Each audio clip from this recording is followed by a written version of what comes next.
buddy, put that thing back in its holster. We haven't gone anywhere. I don't understand. Check out the MichaelDukesShow.com for information on how to get access to the podcast. Welcome to the party, pal.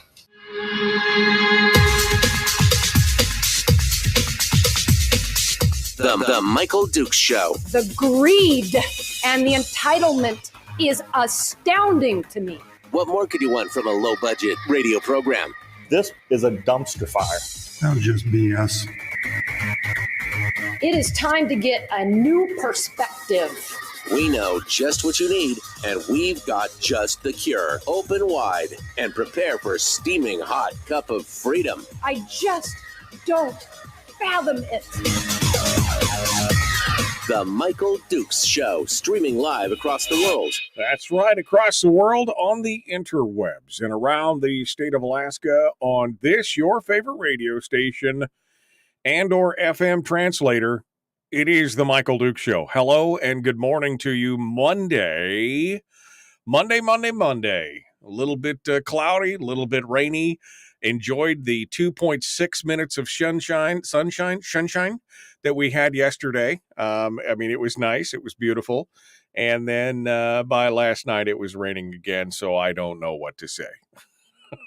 And other than welcome to Alaska. If you don't like the weather, wait 15 minutes. It'll change. We hope you had a great weekend and found it restive and restorative. But we are back to it another week. Now, the good news is, of course, is that it is a holiday weekend coming up. And we are going to remind you that 1 week from today, we will be off the air. Not the radio stations. The radio stations will have something on, but the show will be off the air because I will be on vacation for Labor Day. Memorial Day, Labor Day. It was just Memorial Day. Now it's Labor Day. So we're going to be doing that, and we'll be relaxing, maxing and relaxing, as they say. So that's all coming up here this next week, 1 week from today. So we've got this week, and then we've all got a 3-day week. Well, most of us have a 3-day weekend. So we'll see what you guys get a chance to do as we jump into it. All right, today's program. What's on the agenda for today?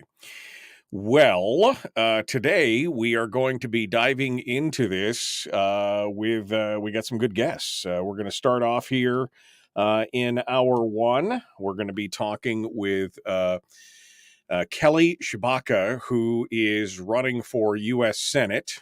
She's going to be joining us here in about 10, 12 minutes or so.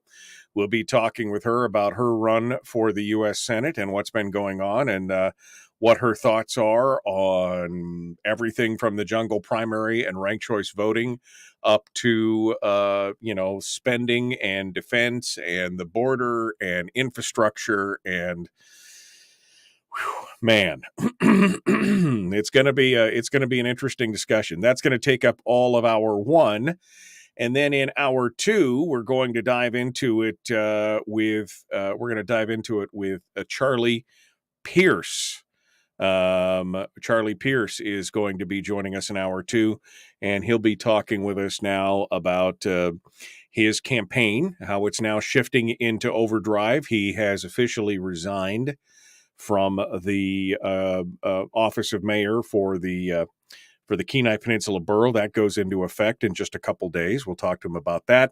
We'll talk to him about all the picking and dripping that's been going on with the Alaska Landmine and ADN and more. And we'll see what he has to say. We'll give him a chance to give us his take on everything that's going on.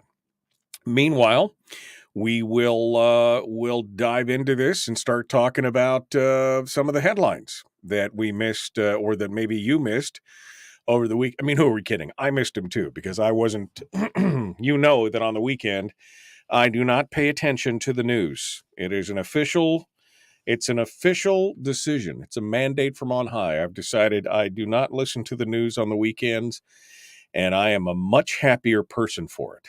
and I love it. So we're going to be we're going to be starting off with those headlines this morning here. So let's get into this.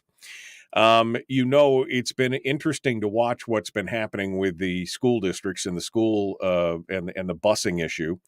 I found it very interesting that the ADN now has got two major stories up on this.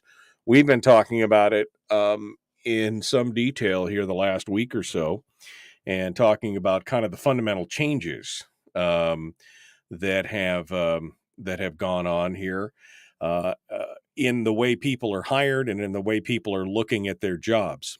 Kind of this whole new revelation for many people that they've decided that they want to change careers, or they don't want to take a job that they just don't like in the post-corona virus world. And that's had a trickle-down effect. In an article by Zaz Hollander from the ADN talking about not the Anchorage School District, but that the fact that the Matsul School District is facing the same kind of situation that the Anchorage School District is. They mention very clearly that this is not just a problem here in Alaska, but the fact that it is a problem nationwide, that they are having issues trying to find school bus drivers from across the country right now. And this is just one other problem. Oh, by the way, the Matsu School District is not only facing a bus driver shortage, it is also facing a bus shortage as well. They did not receive the number of buses that they had been expecting prior to the school day starting, to the school year starting. They had expected to have about 160 buses. That's what they need, according to the ADN and this Northwest Regional Manager, Will Zimmerman. Right now, they have just over 100 buses, although they have used buses from the Fairbanks North Star Rural School District, where they also have a transport contract, on a temporary basis. According to Zimmerman, that's a supply chain issue. The production is not nearly what the output was before COVID, so although we see the volume here, eventually it's just a slow supply chain added to the fact that you have to get them here from the lower 48. They said, Durham officials said that they learned about a week before school that they wouldn't have enough buses arriving from Oklahoma by way of Tacoma to the Port of Anchorage. The issues that they did get with some of the buses that they did receive, issues arose with about a third of the buses that they did get. Some needed repair, and others didn't pass state inspection. They're always also short of drivers. They have a roster of just about 100 full-time qualified drivers, but they need 165 drivers. And they've got 30 drivers in training and everything else. They're also in the middle of contract negotiations with, apparently, I didn't realize this, but the bus drivers are all unionized. And so they're in the middle of a contract with the unions. Right now, bus drivers are making $25 an hour. The drivers have agreed, Durham and the drivers have agreed to operate under the terms of the prior agreement negotiated with the first student, which was the previous contract. Right now, the drivers are making $25 an hour, but that's expected to go up once the new union agreement is reached. And it's just, this is just wheels within wheels, stuff happening all over the place. But yeah, they've got some serious issues. Anchorage school districts also facing the same kind of issue as we mentioned last week and we talked about in general. And although the idea was floated that the National Guard, the Alaska National Guard, might step up to fill some of those slots, that was deemed to be the legal discussion on it was no, it did not qualify as an emergency, and the governor couldn't call them up. Again, poor planning on your part does not constitute an emergency on our part, kind of thing. Well, they did find a way around part of that because of the school busing and driver shortage. Active duty airmen will now be called into action behind the wheel. In a letter sent to parents on Friday, according to the ADN, School District Superintendent Jarrett Bryant said that 4 airmen with the 673rd Logistical Readiness Squadron will drive buses beginning September 4th. They said those 4 or 5 drivers will be taking over routes that are on JBER, Joint Base Elmendorf-Richardson. They will be providing 5 drivers to cover the schools on base, allowing 4 drivers to go back into Anchorage routes starting September 1st. So essentially, they will just take care of the on-base driving, which I guess nicely means that they're covered. You know, again, you're not sending out military personnel out into the general public. They're only operating on the base. He said this will allow us to reinstate routes. Right now, we're reinstating routes as we have drivers get behind the wheel after vetting and training, and that will help us immediately establish 4 new routes. In addition, the school district says 42 more drivers have been hired and are in training, while 35 people have sent in applications. Well, that's because I heard that, they are offering, again, between a $2,500 and a $5,000 signing bonus for people to apply and jump into it at that level. And even if you didn't have training, even if you didn't have your CDL, even if you didn't have, they were looking for some people. And so they are definitely trying to beat the drum to get that done. If they've got 42 plus 35, that's pretty close to the 75 that they were looking for early on that they had reported. We'll see how many of those stick around. But, yeah, this has been a hot mess for this year. And Durham has definitely got – in the previous story from the ADN, the one of the bigwigs at Durham, I think he's one of the who was it? Oh, he is the senior vice president of West Operations, Jim Ring. He's actually come up to Alaska, and he's come up to Alaska, and he is overseeing this poo parade as we go forward. And finally, this story, I saw somebody mention this last week, but I didn't see anything about it.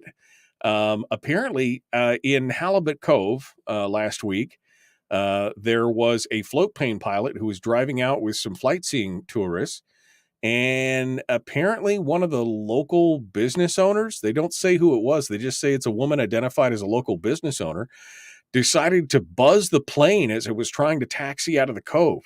She was swinging like high-speed, close-pass circles around the plane. Well, the video went viral. And the pilot's asking for law enforcement to investigate. No word as to whether they will or not, but the video itself, you can watch it. It's, it's a little spooky. Whoever's driving this boat, and he said it's a woman, I don't know what was going on there, but she apparently did not like that plane and the 7 passengers on board and everything else. Eventually, a second boat appeared, urging the woman who identified as a local business owner to stop what she was doing, which she eventually did. The pilot was able to get around her boat and take off safely. Both the U.S. Coast Guard and the troopers are investigating the incident, and the pilot says that he's glad. I would guess so. I don't know what is going on. What is going on? Madness. All right. Well, that's just a couple of your headlines here for the weekend. We're going to kick things off. We've got more coming up. We're going to talk with Kelly Tshibaka up next. That's what's happening. The Michael Duke Show. Common sense. Liberty-based, free-thinking radio. We'll be back with more here in just a few. Don't go anywhere. We'll be back right after this.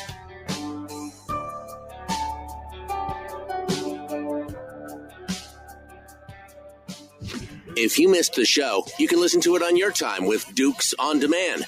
Oh, and it's free. Like America used to be. Streaming live every weekday morning on Facebook Live and MichaelDukesShow.com. Okay, we are in the break right now. Welcome to it. Good morning, my friends. How was your weekend? How is everything going with you? You feeling particularly good and groovy this morning? I hope so. We are going to be joined here in just a minute. I can see that Kelly Tshibaka is in the green room hanging out with us, ready to dive into this. So we're going to be part of this with her here in just a minute. Let me get caught up here in the chat room first before we bring Kelly on. I don't want to interrupt her flow this morning if we get started to talk about something. So let's see what you guys have been verbose this morning. All right. Good morning. Lots of good mornings. Appreciated. Shared. Thank you. Enjoyed the sun when it was out yesterday. Yep. For all of 2 minutes. It was out. Well, it was out for several hours, but you know what I mean? It felt like 2 minutes. It's all the rain. I mean, I think I've got webbing in between my fingers right now. It's been so wet around here. All right. Good morning. Happy coffee day. My youngest son said, "Is this it for summer?" Yes, I'm afraid it might be, actually. That might be it for summer. Brian gets a 5-day weekend. Woo, baby. Then Bill immediately says, "Well, I get a 2-day weekend." Okay, well, I mean, I didn't mean to start a competition as to who's going to get the most days off. Because, I mean, Brian might win that. I think Kelly would probably going to lose that because I think she's going to be working throughout all the way into, she'll be here till November, folks, not a day off until then. All right. Rank as in rank. It stinks. Rank choice voting. I'm sure we're going to talk about there. Same here. Got up, let the dogs out, saw this bright white light in the sky. I was like, what are you talking about here? The colors. I don't know what you're talking about, unless there was a UFO, in which case I'm all about it. Tell me all about it. Thank goodness Michael Dukes is on. Louisiana Dan was going off about how Charlie Pierce doesn't stand a chance at winning, going on about some conspiracy. That's what happens when you live in Louisiana and pretend you live in Alaska. I'm just saying that right out there. I'm just going to say that's how it is. I went to the fair to watch the pig races, and then they named the pigs after who was running for governor. Guess who won? Bill Walker. Okay. Oh, man, you guys are all over the place this morning. Time for those who can to homeschool. Call BS since the National Guard is under direct authority of the governor. Busing is a luxury, not mandatory. Although I think there'd be many parents who would disagree with you on that. How many days do they have to work once they get that big signing bonus? Said Sandy. That's a good question. Chris Hayes broke that story on KSRM. The story about the Halibut Cove thing. Yeah. I don't know exactly what was going on. Apparently it was the owner of the Sultry. Scrubbed the Bob. Okay. All right. I think you live in the banana belt where it rains a lot, Dukes. Well, I mean, yeah, it is a little bit wetter down here than it is up in Fairbanks, but I understand the weather in Fairbanks ain't been that great either. So, all right. Let's jump into it here. We got a couple minutes. We're just getting ready, and it looks like we have got we are all squared away and ready to start our thing. Let's get Mrs. Kelly Tshibaka up on the program here to talk with us. Good morning, Kelly. How are you doing? Good morning. Are you all ready? I am. Can you hear me okay? I can hear you okay. It's another beautiful day in Alaska, right? Just another, I mean, I don't know what it is. I feel like I'm in Southeast somewhere. It's been raining so much, but it's at least there's no snow yet, right? I mean, that's the important part. That is the important part. I was out at the fair and saw some people from Southeast who came up, and someone standing there said, "Wow, it sure is rainy there." And they looked at us and they said, "It's a lot rainier here than it is in Southeast. You should come enjoy the sun." Oh, wow. I think they have a good point. That's a pretty rough deal when that happens. When it's rainier in South Central than it is down in Ketchikan or someplace like that, you got a problem. All right, Kelly. Well, we're about 20 seconds out, so we're going to rejoin the radio. I'm going to just click this little mute button here. You're going to lose your mic for just a second as we get things ready. You just heard the ding. That's a reminder that we got to jump back so I don't talk over the edge of the return, because I do that all the time. Here we go. The Michael Duke Show. Common sense, liberty-based, free-thinking radio. Like and share, like and share. Let's do this thing. Here we go.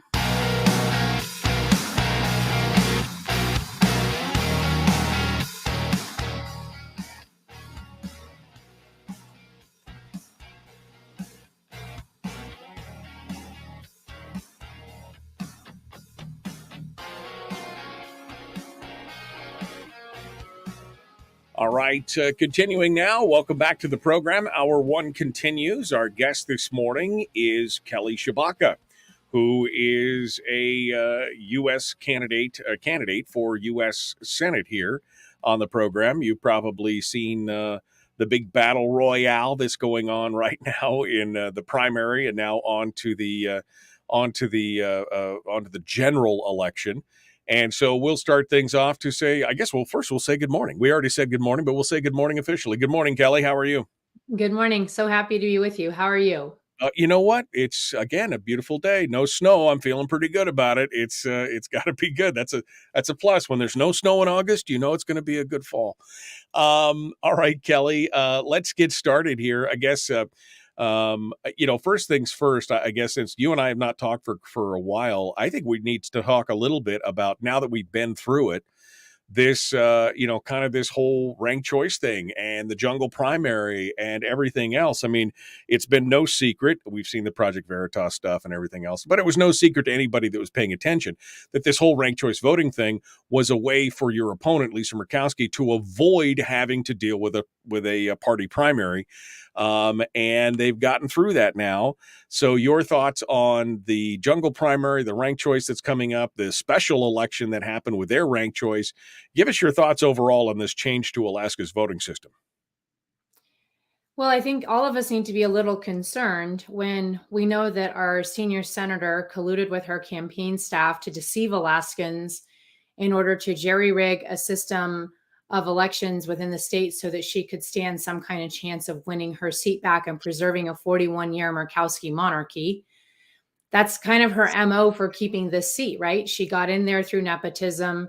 She said that if she lost her primary, which is what's supposed to happen in an election, to Joe Miller back in 2010, that she would step down. She didn't honor that word. She lied. And then there was a shenanigan that they pulled in 2016. And now there's this shenanigan. And so it seems that Lisa Murkowski can't win an election fair and square. If she had played fair and square, she would not be in her Senate seat right now. She would have lost a primary on August 16th, and we wouldn't be going through this. That said, Michael, I think it's going to be sweet poetic justice when the system that she designed for her opponents will be used against her. And that's the system that she'll use to lose. I think that's what's going to happen in November. And so we've gone from playing checkers to playing chess. It's a similar concept, but different principles where you just simply have to just know the rules a couple steps ahead. And for example, with this special election that just happened, looking at the numbers, I'm confident that there will be enough people who voted for Nick that ranked Sarah second, that she'll have enough votes to overcome Mary. And it looks likely that she'll be the person who prevails in this next election. We'll just have to do the same thing in November. Right. Well, it's going to be interesting. I know that a lot of people that I spoke to that said that they voted for this, because I know I didn't vote for the ranked choice voting, but a lot of people were like, well, I was just doing it to get rid of the dark money. You mean this actually changes the voting? It was kind of the whole messaging was 90% dark money and 10% ranked choice voting, and nobody really understood what was going on. So I think there may be some changes in the future over that, but that's more of a state thing than anything else. And to that point, Michael, the entire initiative was funded by dark money, and it didn't get rid of dark money. Lisa Murkowski has spent now 21 years in DC, and her campaign is funded nearly entirely by dark money from DC special interests and big donors outside of Alaska. That doesn't help us at all up here in Alaska when our senator is literally pinned to the wall by DC insiders who have bought and paid for her. We need our Senate seat funded by Alaskans. My campaign is nearly funded by the majority is by Alaskans. And that's what we need, is our voice represented in Alaska, not a bunch of DC insiders and special interests and dark money from outside the state. So you're absolutely right. That's the big lie that was pulled is, hey, you're getting rid of dark money. But that's not at all what was happening. And that's what's caught in those undercover videos, is her campaign staff admitting to the fact that that's the wool that they pulled over our eyes. They said, this is about dark money, and it wasn't. It was about jerry-rigging an election system. Right. Well, and again, being in radio and seeing, I mean, I work in radio and I see behind the scenes and I run a couple stations. And so I saw all these commercials come across the thing. And like I said, 90% of the commercials dealt with dark money. Now, the dark money component had to do with candidates. It had nothing to do with ballot initiatives or anything else. And so it was ironic that here they are saying, we're going to take dark money out of politics with funded by dark money. You know, I mean, that was the whole thing. Yeah, exactly. Exactly. And so, but nobody seemed to catch that. And of course, with 25 or 26 or 27 pages of instructions in the voter pamphlet on that initiative, you know, I don't think hardly anybody, I mean, I got to page 17 and said, I'm not voting for this. This is insane. Why would you have 17 pages of instructions for a single ballot initiative? We can't change something this complex with a single. Anyway, it's going to be interesting. But as you point out, her campaign and her workers and people who were supporting her knew all this, and they knew that if somebody hammered on that whole dark money aspect, that it would be that would be the way to sell it to Alaskans. That's how they sold it.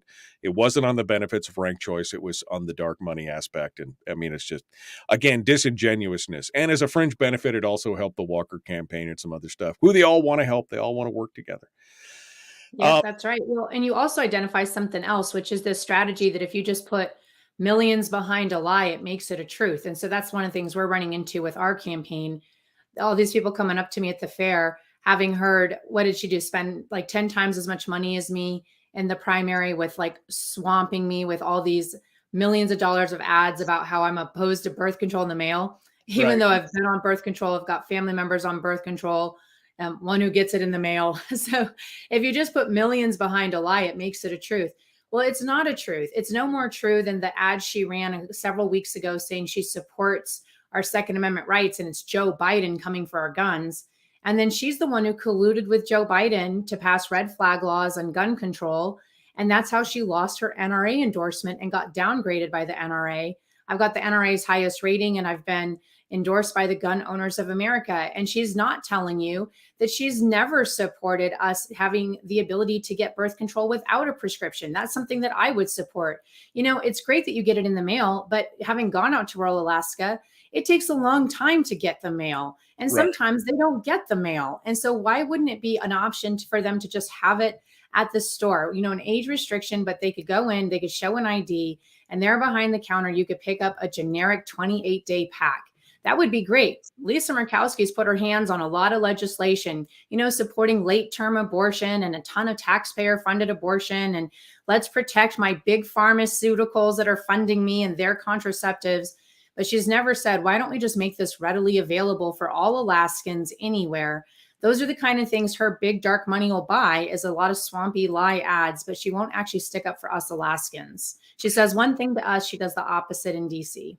Well, and it's funny. I mean, we should talk about, you know, the Second Amendment stuff, because, you know, I remember sending an email back to Lisa Murkowski when both Elena Kagan and Sotomayor were both up for Right. nomination, and I sent her an email and said, please don't vote for these two candidates or nominees. Don't vote to confirm these two nominees because of their positions on the Second Amendment. If you believe in the Second Amendment as written, the originalist kind of construction, you know, please don't vote for them.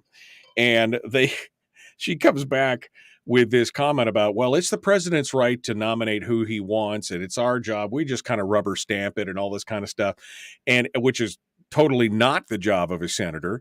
And then we saw what happened with the Kavanaugh situation, and you're like, wait a second, how does this square? So really what it was is a dodge, and she's not a supporter of the Second Amendment. She's not a supporter of many things, and obviously doesn't even understand what her role is supposed to be in the Senate.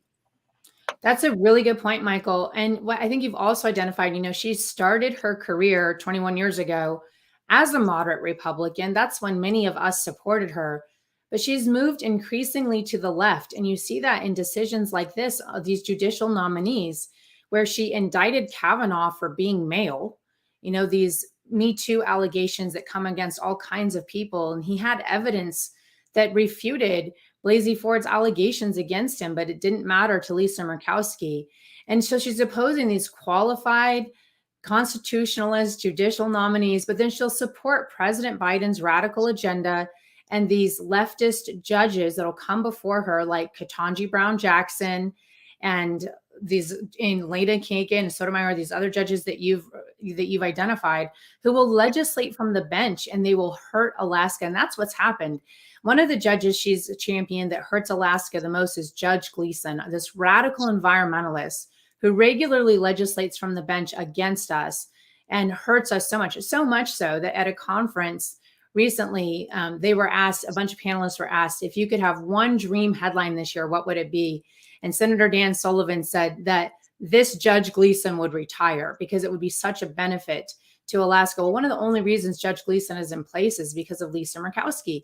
And so supporting these cabinet nominees, like the tie-breaking vote that she did to advance the nomination of Deb Haaland, the only reason Deb Haaland is in place as our Interior Secretary is Lisa Murkowski. These are people who've declared war on Alaska, on our constitutional rights, and on our energy industry. And the only person we have to give credit to that is Lisa Murkowski. I thought government was supposed to be for us, not against us.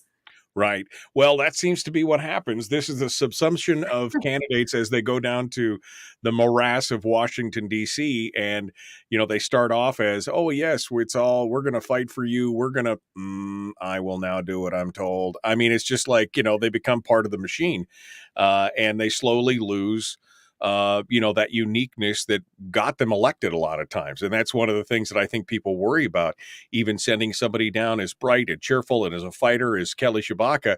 What's going to prevent you from being, subsumed by the Stepford wives down there and the pod people in Washington, D.C.? Well, we have to remember that I've already swam with the sharks and I never was the chump. So having done oversight as a watchdog on these federal agencies for 16 years, doing everything from over a decade of oversight of the FBI. And don't we need that right now? Someone in the Senate who will hold the FBI accountable, and the intelligence community, the Federal Trade Commission, ran oversight of the Postal Service for over 3 years. What I've learned in DC with all these people who would threaten me, try to compromise me, try to bribe me, come against our family, all these things, horrible things when you try and hold DC insiders accountable. You've got to know the difference between your principles and your preferences. And I even have them written down because that's how important it is. You never, ever compromise principles. Sometimes it can be very tempting and sometimes it can be very hard. But as soon as you start compromising principles, you lose it. You lose the whole game. But you're willing to compromise preferences even though you fight hard for them. But that's where you get the deals made, because politics is the art of the possible and preferences is where the possible happens. But once you start compromising principles, you'll fall for anything and they've got you. And the challenge in DC is the people who turn principles into preferences and they'll fall for anything. And the challenge where preferences are principles and you get nothing done. And so you can't be either of those. You've got to know the difference between principles and preferences. What I saw is the people who would just have everything as preferences, they'll fall for anything or they turn into predators. And everybody around them becomes prey, and they'll just look out for themselves and devour anything in their way, because it just really becomes a game about climbing the ladder and what's my next step, and can I become richer? Can I become more powerful? And at the expense of the people I'm supposed to serve. And this is really supposed to be a public service role. And You're supposed to be in the business of serving Americans and serving the people. And that's one of the things that's over in my principle column. If it's not about the people, why are you doing it? Right. Well, I mean, this is, again, the problem.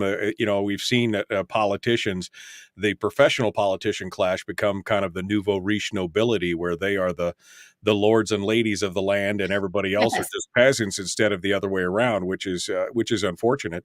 And of course, anybody who's followed Murkowski's career starting in the state legislature understood that this was not somebody who was deep basted in conservative principles. She's been a moderate to liberal her entire career, including in the state legislature. So this is really not surprising to many of us who've watched this. I want to we're going to come up on a break here. Kelly Tshibaka is our guest, candidate for US Senate. I wanted to give Kelly a little bit of the floor in the next segment to talk about what she wants to talk about. During the break, we're going to talk to Kelly about her gun rights views, because we want to find out what her favorite gun is and some other stuff that, so it's going to be good stuff. But we're going to take a quick break. Don't go anywhere. The Michael Duke Show continues. We've got more coming up. Common sense, liberty-based, free-thinking radio with Kelly Tshibaka. You can find her at kelly4ak.com. We'll have that up here have that in return with that here in just a moment. Don't go anywhere. Don't forget you could join us on Facebook at facebook.com/Michael Duke Show. Facebook.com/Michael Duke Show, or you can go out on YouTube or Twitch, and you can always catch us later on the podcast as well. We'll be back with more in just a moment. Don't go anywhere. Kelly Tshibaka returns right after this.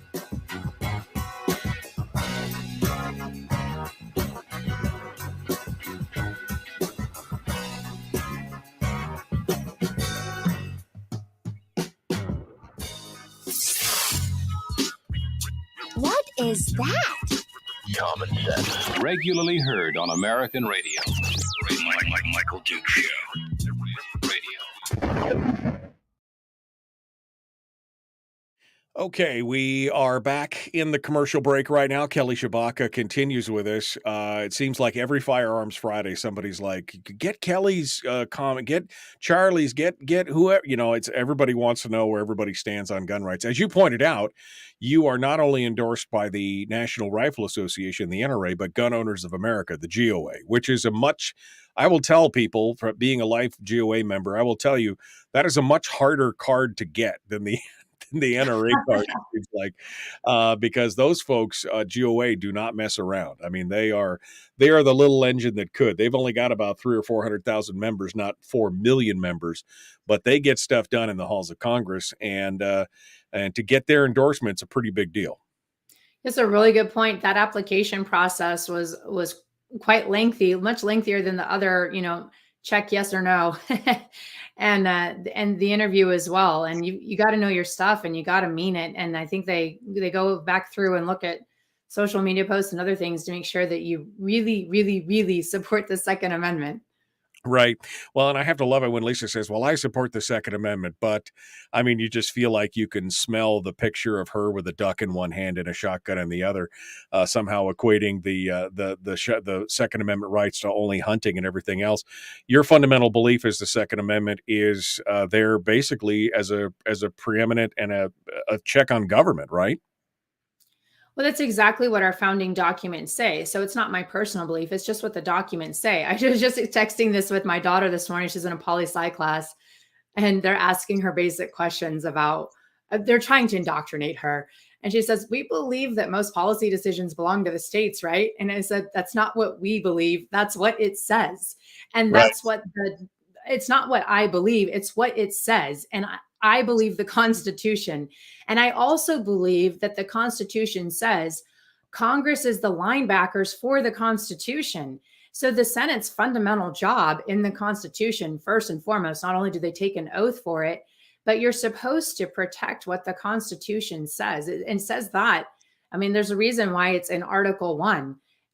We're supposed to sit there and do everything we can to make sure not only that the legislation comes across our desk as constitutional, but that everything we do lines up with and supports and protects the American people and their rights in the Constitution. One of the things I think is so concerning right now is the blatant disregard of constitutional rights.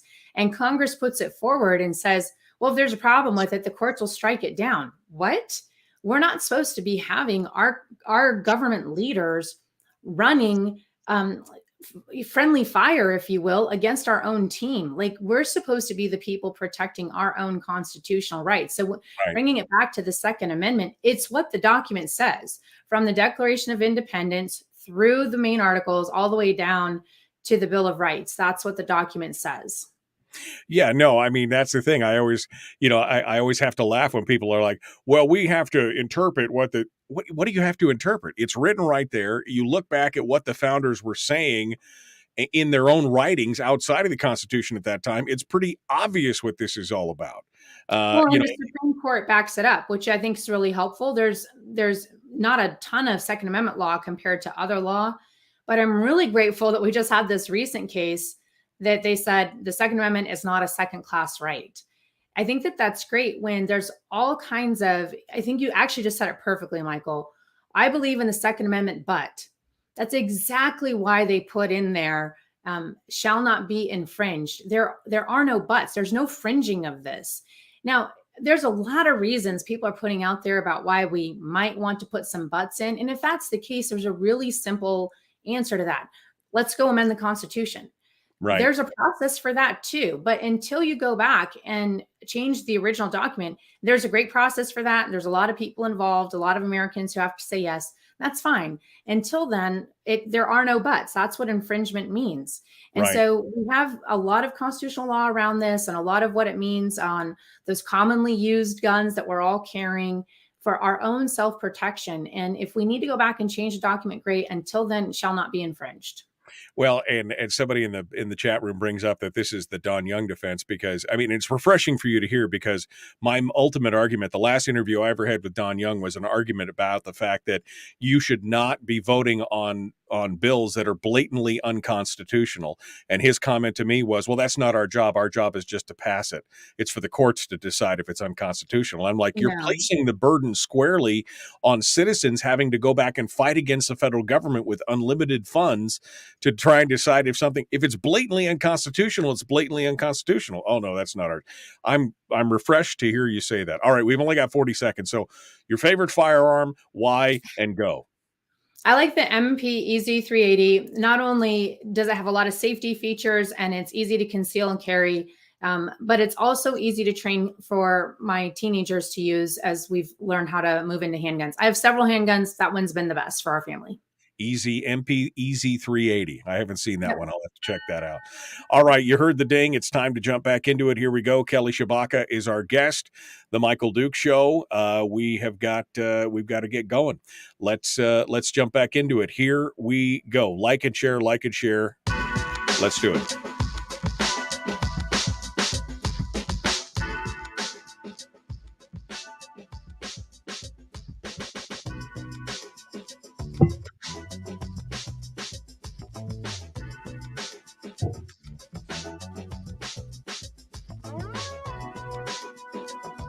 All right. We're continuing now with Kelly Tshibaka, our guest here on the Michael Duke Show. We were just finished up our discussions on the Second Amendment, which I think is fantastic. And if you missed it, you'll have to go back and listen to it on the podcast or on the replay. That's how it works sometimes. Let's jump back into it with Kelly though now and get a chance to as this race starts to really get down to the this is the real now, right? We're between the primary and the general. This is the race to the finish. What are the things that you were looking at? What are you hearing from your constituency? What is Kelly Tshibaka focused on going into the general election? What should we be paying attention to? Oh, those are a lot of questions, Michael. So I'm excited about. That's a whole hour worth of questions right there, but we'll start out wherever you want, right?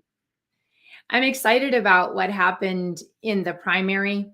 I think we were surprised that so many of the Democrat voters who would have otherwise lined up behind Pat Chesbrough went over to Murkowski. I think that confirmed what a lot of us already knew, but those look like general election numbers rather than primary election numbers. So I think it's concerning for Senator Murkowski that she's so far from 50% with a general election turnout.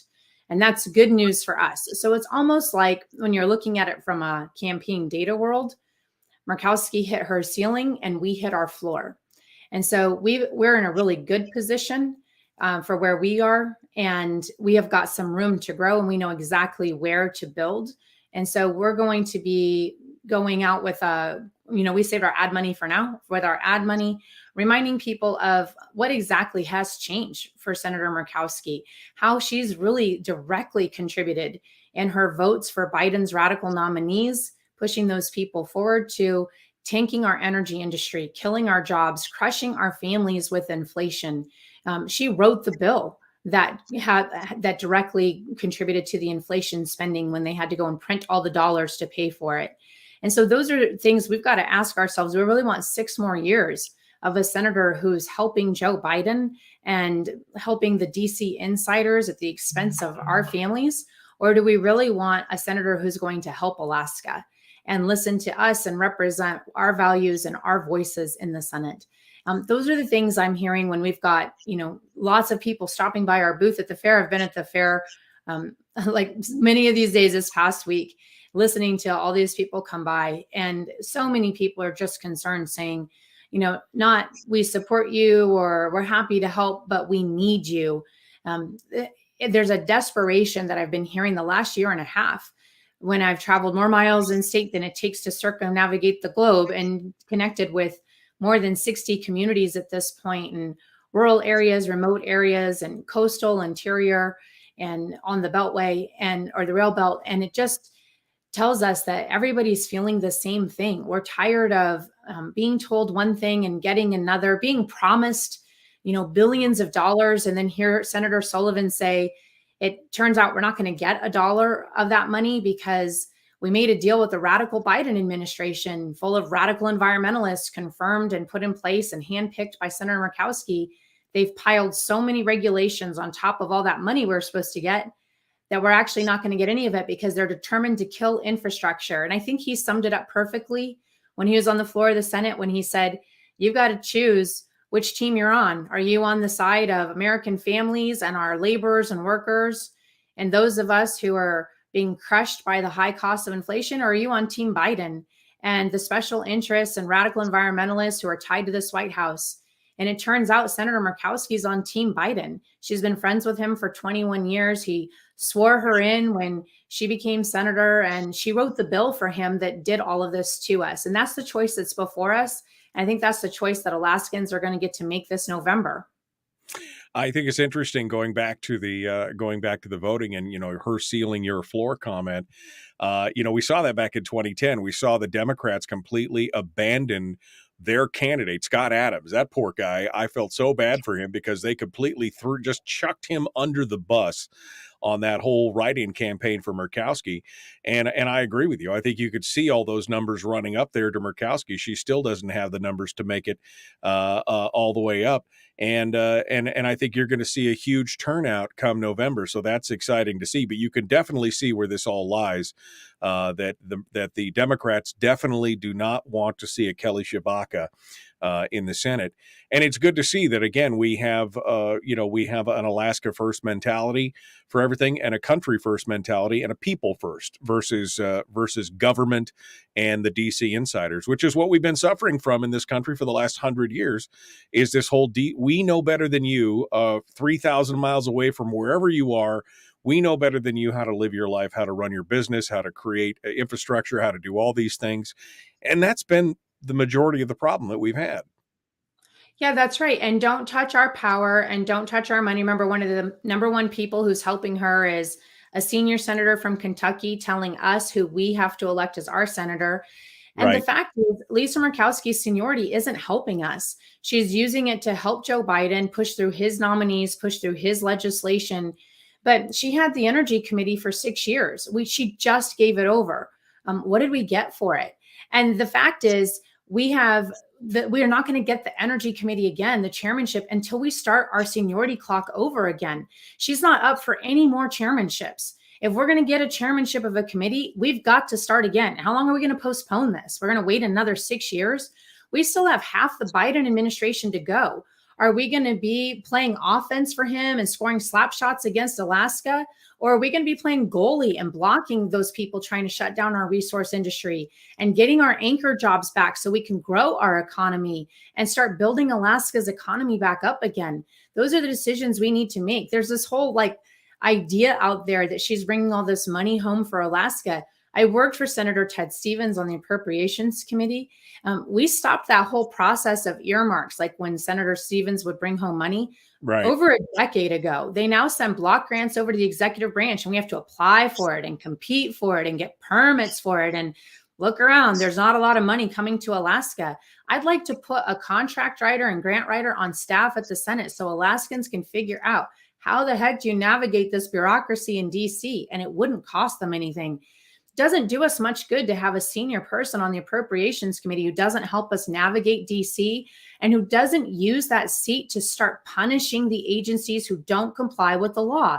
When we have a 2-year requirement in statute for permitting and the average time is 4.5 years to get a permit, and you got to run that gamut 2 or 3 times so we can't get projects permitted in Alaska, what are you using your seniority for? Aside from giving the tie-breaking vote for putting a defund the police activist at DOJ, or letting Deb Haaland through, or you're starting to do things like block and oppose Justice Kavanaugh, join the Democrats to filibuster Amy Coney Barrett, push through radical Ketanji Brown Jackson to the Supreme Court.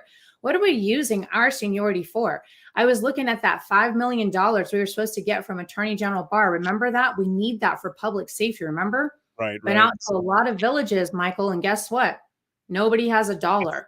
So I went to the governor's office and I said, hey, do you guys know where that money is? And they said, we can't find it, Kelly. There's a little bit that went to the Alaska State Troopers, but we didn't get a whole lot more. We can't find it out in rural Alaska. So the question is, what are we actually getting for all this seniority aside from a chief enabling officer for Joe Biden?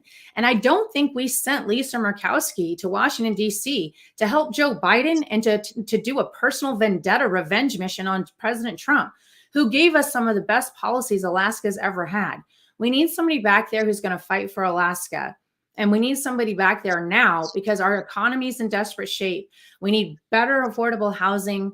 We need parents' rights and education. We need more mental health resources, and we don't have time to waste. Kelly Tshibaka is our guest. Kelly, we're down to just over 2 minutes here. Quick, I gotta turn libertarian for just a minute here. The spending at the national level. I mean, we haven't had a real budget in over a decade.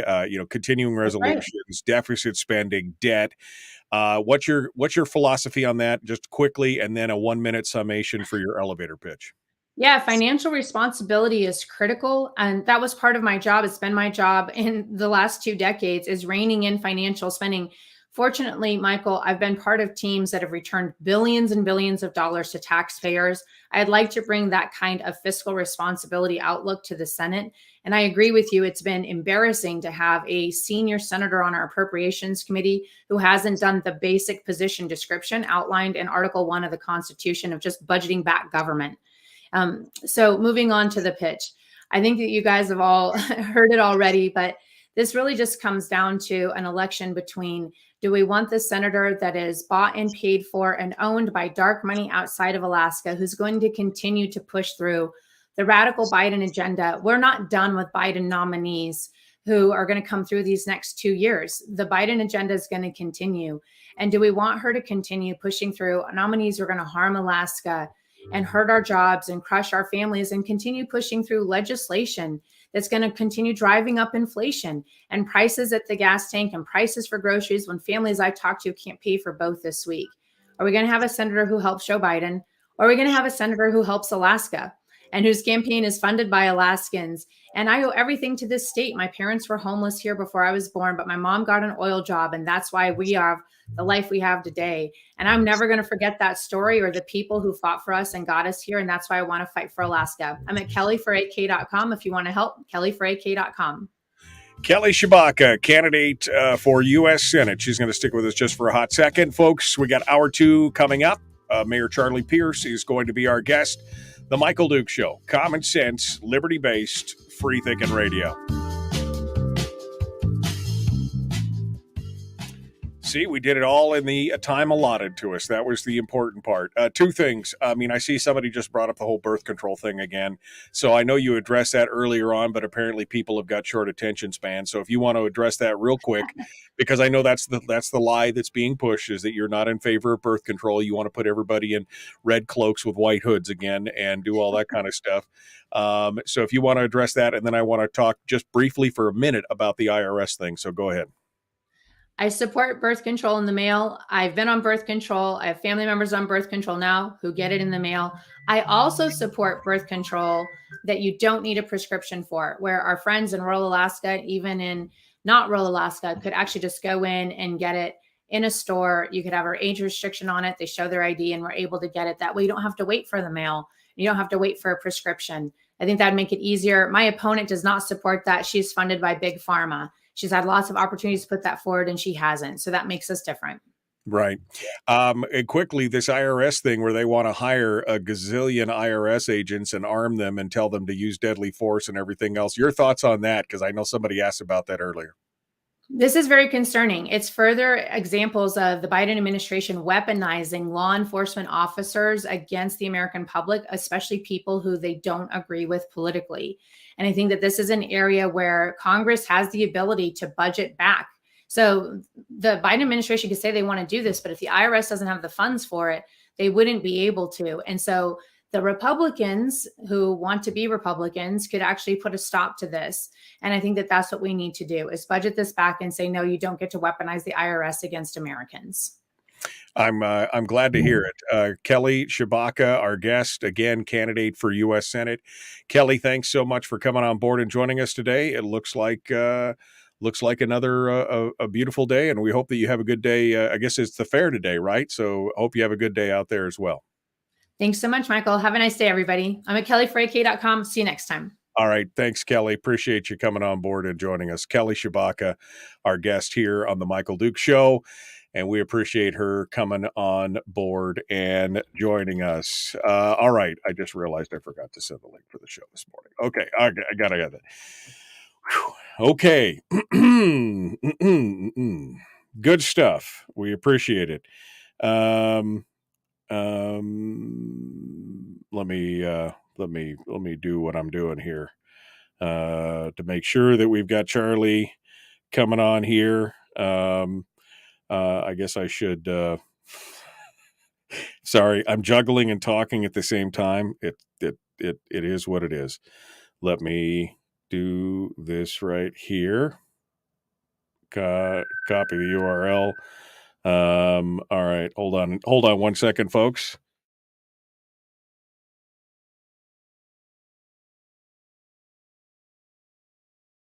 All right, just in the middle of sending this right now so that Charlie could have boom, just like that. All right, I got it.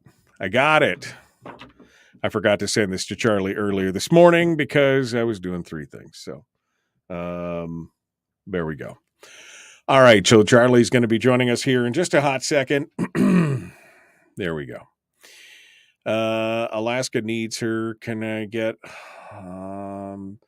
is the government trying to censor this? All of a sudden, my internet is crap only when I try to watch this.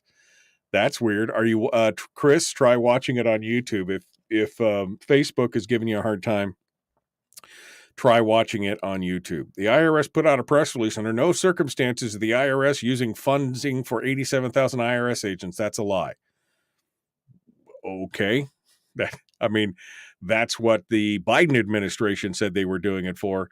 And in fact, the Biden administration, and of course, then the IRS also had out there that you had to be willing and ready to use a firearm and use it for deadly force as well. They took that down later on, but there are plenty of Wayback Machine stuff to verify for that.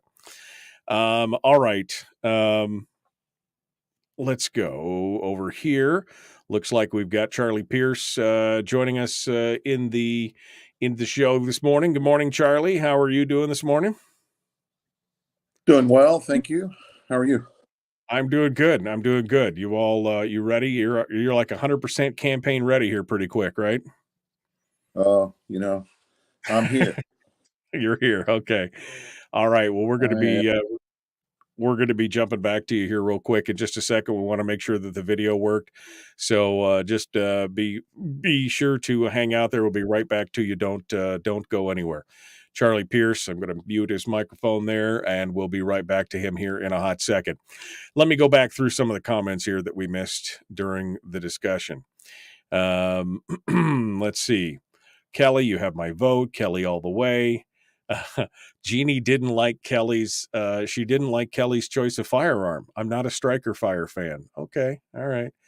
Budget back better. Charlie still has my vote, says Jeannie.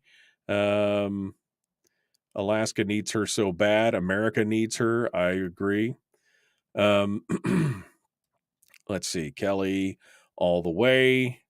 Because the IRS tells the truth. They don't even use their real names. Yeah. Okay. Just going back through here. Sometimes YouTube won't show chat and I have to view as desktop. All these problems with all these different platforms. I mean, I'm trying to do it on all the different platforms just so that we can get a variety of, in case one doesn't work, the next one will. It would be nice if you were on Rumble. I've stopped splitting stuff down into hairs. I don't need to be on 15 platforms at once. I think 3 is enough Maybe I'll switch out Rumble for Twitch one day, but Rumble is that's an expensive proposition to do, when you got to spend $1,000 a year or something just to be able to live stream on Rumble with any kind of bandwidth availability. Charlie Pierce is the only candidate with a solid government manager background. That's good. Rumble, please, somebody said. All right. We're coming up to it. Let's jump back into it. The Michael Duke Show, common sense, liberty-based, free-thinking radio. Here we go. Hour 2 and Charlie Pierce up next.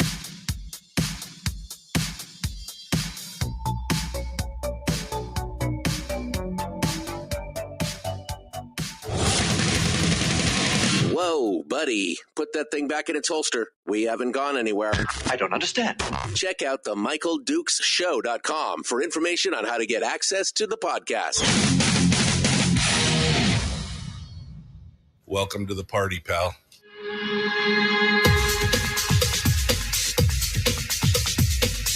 The Michael Dukes Show. The greed and the entitlement is astounding to me.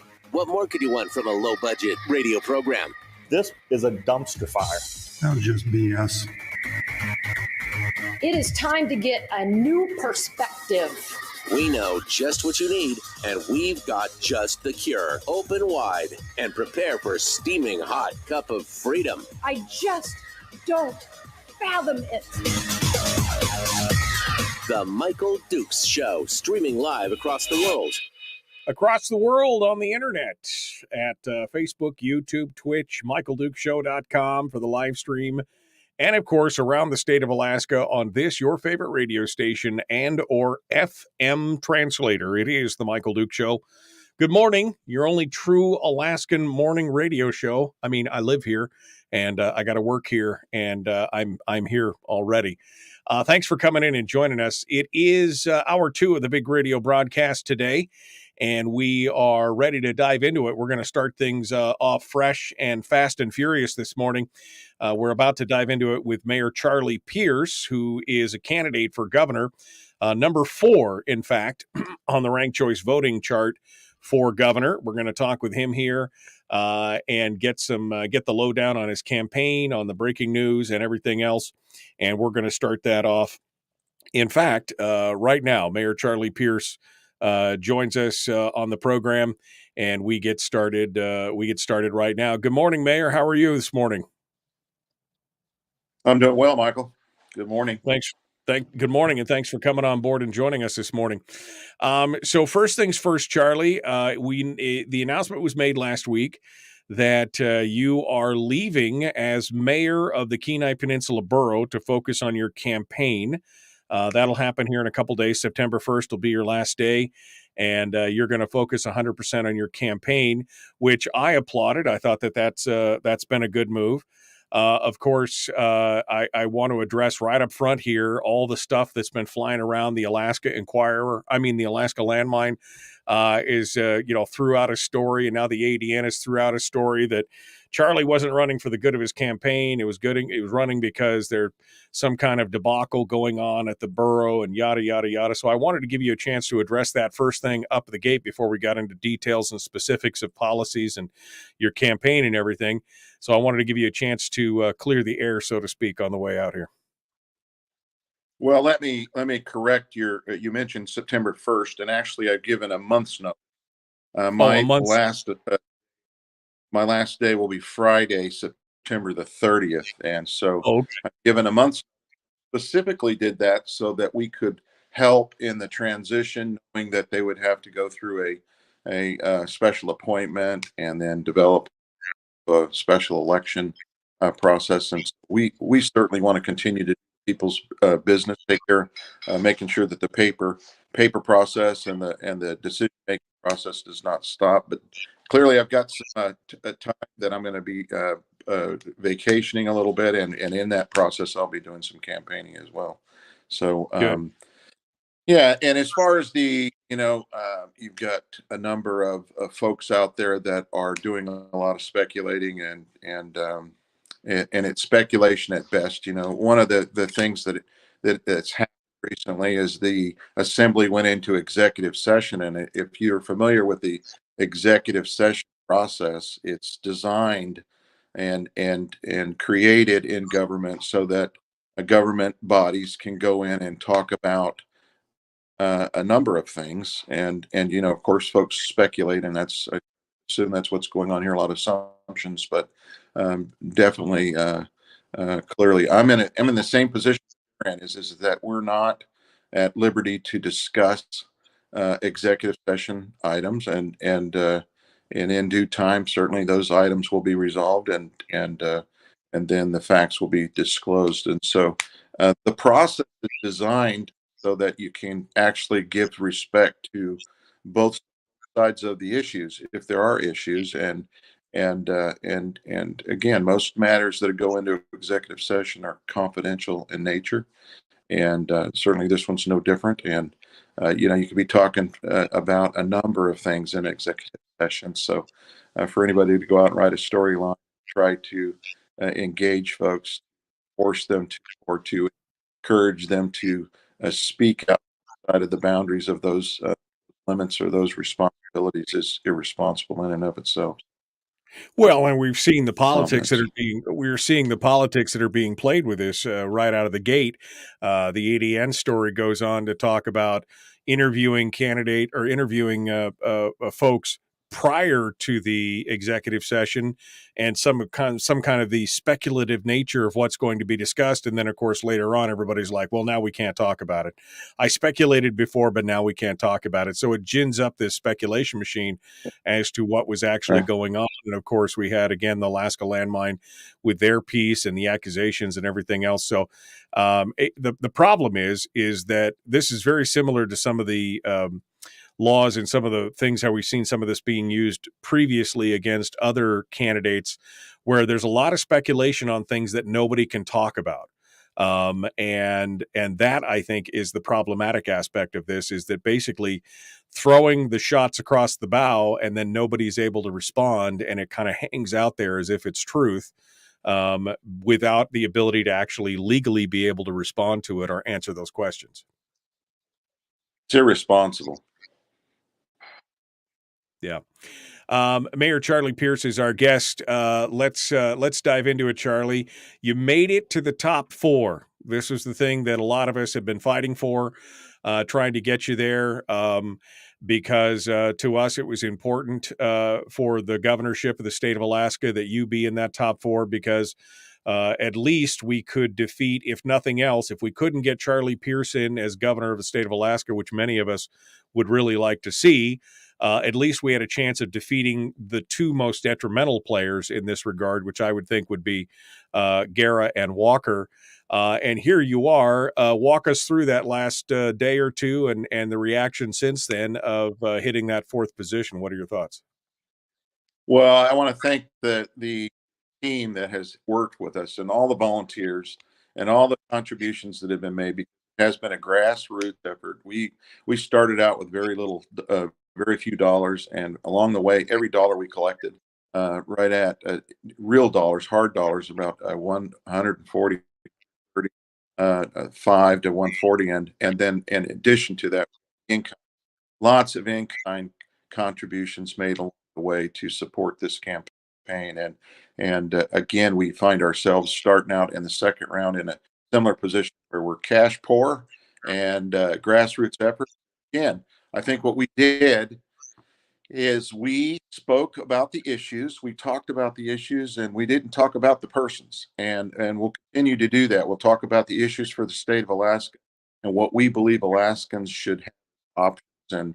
And you just heard from Kelly, certainly a very, very qualified candidate there that could lead Alaska, and it would be an honor to serve with her. And Alaska's got a lot of dots to connect and a lot of challenges, and we live in a very, very large state. We're all everybody lives on 5 acres just about, and the cost of living is gone through the roof. And we found what we did in our campaign is we addressed many issues. We tried to give options. We identified the problems, and then we tried to provide some solutions. And I think that that's what a race should be about: is what can Right. you do for, what would you do in that situation? If you were responsible for the state of Alaska tomorrow, what would you do? And what our campaign tried to do was emulate that and share with folks as to the options that they had.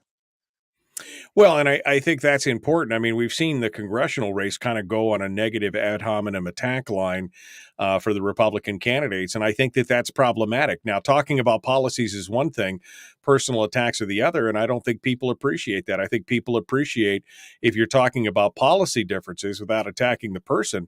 That is the important part. I want to know about policies. I want to know, where do you stand on, government spending and the PFD and public safety and oil taxation and all those things. I don't want to know, I don't want that ad hominem attack against you as a person. And I think that has become politics as usual, but I think it's refreshing when we can just talk about the policies instead.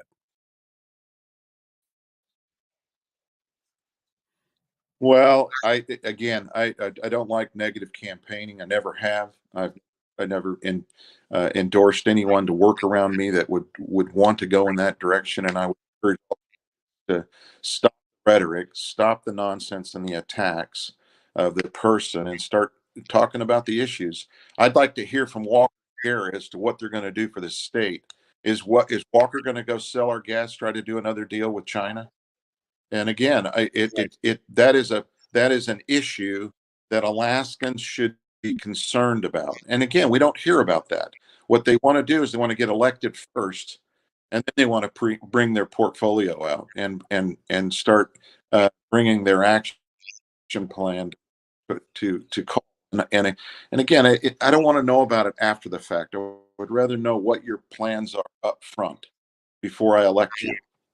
And Right. I would think that most Alaskans, that's hearing from Alaska, that they're tired of waiting for some results in the state. We've sat back and waited and waited and waited. We've spent our savings, right? We've spent our savings. We've got one of the largest budgets we've ever had. And I just wonder, I sit back and I worry about what we're going to do 2 years from now when oil goes back to $45 a barrel. What in the world are we going to do? What are we going to do? Is anybody concerned about that? I mean, we've got a budget that is 10 times what it should be, and we've got a government that says, well, there's just no will to change it. There's just no will to change it. Well, you know what? Go look at your own personal checkbook and ask yourself if there's a will to not stop spending. And there, you understand personally, on a personal level, whether you can or can't. And I think the state should be in no different. No, we should think about it the same way as the state level. You can't spend money that you don't, and we're spending our future revenues that we have, and we don't even have them. Right. Well, and that's, again, part of the problem. Spending money we don't have, that's a national issue that normally we don't have to deal with. Although Alaska, you mentioned spending the savings. Over the last 7 years, we have done a good job of spending more than we take in, just like the federal government. Although we can't print money, we just happen to spend pretty much all of our savings, $16+ billion out the door, because we were unwilling to face the fact that we weren't taking in enough money. And I'm with you. What happens when oil goes from $105 a barrel down to 50? What happens when the bottom drops out again and we're like that scene from Pirates of the Caribbean, where they're running back and forth across the ship, from one side to the other, from feast to famine, from roll to plenty. Eventually, we roll the ship over because nobody's paying attention I'll to take. long. I'll take. It's called spend, tax. Spend, Yeah. tax. Spend, tax. And I'll tell you right now, we're going to be taxed. We're going to be taxed. We're already taxed. Our permanent funds have been taxed at the 50-50 split. They want a 75-25 split. Will your legislature look? We're fixing to listen. We're fixing to have a Senate controlled, a Democratic controlled Senate, and we could have a Democratic controlled House too. What does that picture look like? If you're worried about elections, look at all the elections across the state and go out and rank the red. Is what I would say to you this morning. And to that, you know what? Rank the first and second place candidates that are conservatives, and then why would you give a third and a fourth place ranking? Why would you? Right. I don't plan Right. to. Yeah, I have no interest I in don't plan. ranking somebody who is philosophically opposed to my personal beliefs. I just have no interest in ranking that. It's like that's kind of it makes me complicit with their actions if they get elected, and I don't want to be any part of that for sure. Uh, I don't want to help. I don't want to help yeah, them. I don't want to keep their. I want to keep their race alive. yeah. I don't. Charlie Pierce is our guest. We're coming up on the break here. We're going to take a quick. We're going to take a hot break here. We're going to come back and we're going to continue our discussions. The Michael Duke Show continues. It is your home for common sense, liberty-based, free-thinking radio. Make sure you come out and check us out on Facebook as well if you'd like today, facebook.com/Michael Duke Show, and, of course, on YouTube and on Twitch. And don't forget the podcast will be available right after the show today on Apple Podcasts, Google Podcasts, CastBox, Stitcher, TuneIn Radio, and, of course, Spotify. We got more coming up in just a moment. Charlie Pierce is our guest, The Michael Duke Show, Common Sense Radio.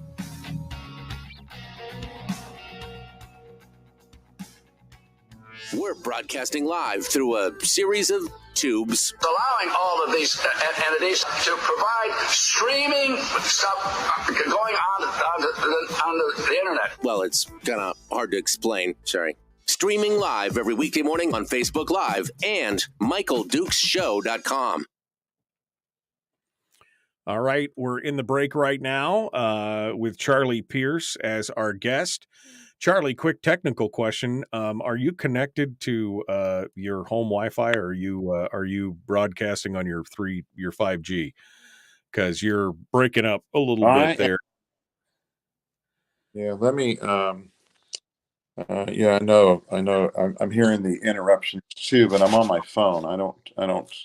Well, is your phone connected to your home Wi-Fi? Yeah, but can I jump off it here and then get back on? Yeah, you can jump off and get back on. You can log out and then log back in. We'll let you do that. Let me turn off my Wi-Fi and see what's going on here. I'll be right back. All right, Charlie Pierce will be joining us here in just a moment. I'm still here. Hang on just one second. Let me get to my. Let me shut this off. Yeah, that's what I think's going on here. Okay.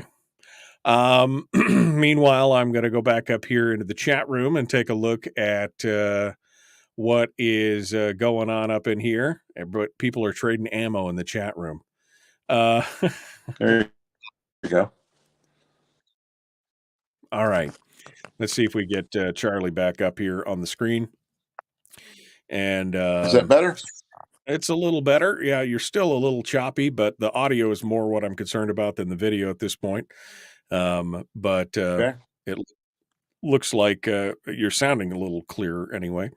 Charlie's the smartest adult in the room when it comes to the governor's race. That's one of the comments in here that sounded good.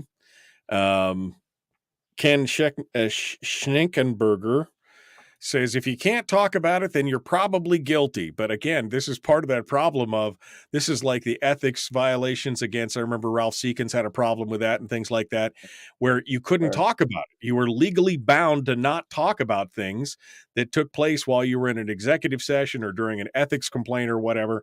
And basically they used it to beat you to death with it. And that I think is part of the problem here as well. Like you said, it's cowardly. It's when you can't talk about things, they can basically do whatever you want. Let me see here. Scrolling through here. The ranking the red. Somebody just said, failing to rank is how Dems win. But when you've got other choices in the race, I'm not interested in ranking the third or fourth position. I don't know if that's how the Dems win to begin with. If I've ranked first and second and my candidates are in there, then do I really want to vote in the third or fourth round of voting at that point? Charlie? I'm not going to rank any. I'm going to rank I'm going to encourage everybody to rank the red. Stick with your red conservative voice. Why would you vote for why would you do a third or a fourth place vote for something that you philosophically don't agree with? Yeah, no, I agree.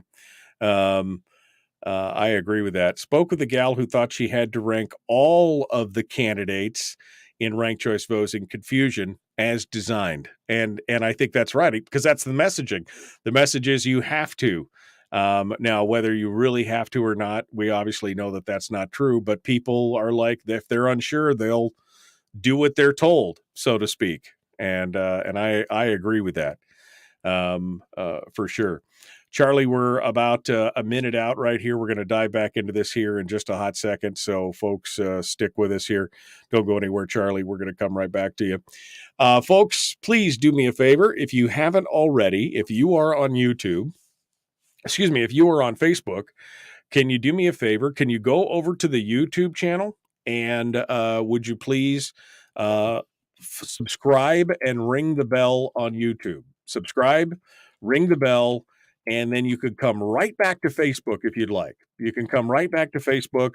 I know some of you are like, I don't do YouTube, but I need those subscribers. I need those numbers out there so that we can do some things on YouTube that we are not able to do right now, super chats and some other stuff. There's some good opportunities there. So if you would just do me a favor, follow the link I just dropped in the chat room, go over there, hit subscribe, ring the bell, then you can come right back to Facebook. And if you're on YouTube right now, please like and share and subscribe and ring the bell if you haven't. All right. We got to do all those things. Charlie Pierce is our guest. The Michael Duke Show continues. Your home for common sense, liberty-based, free-thinking radio.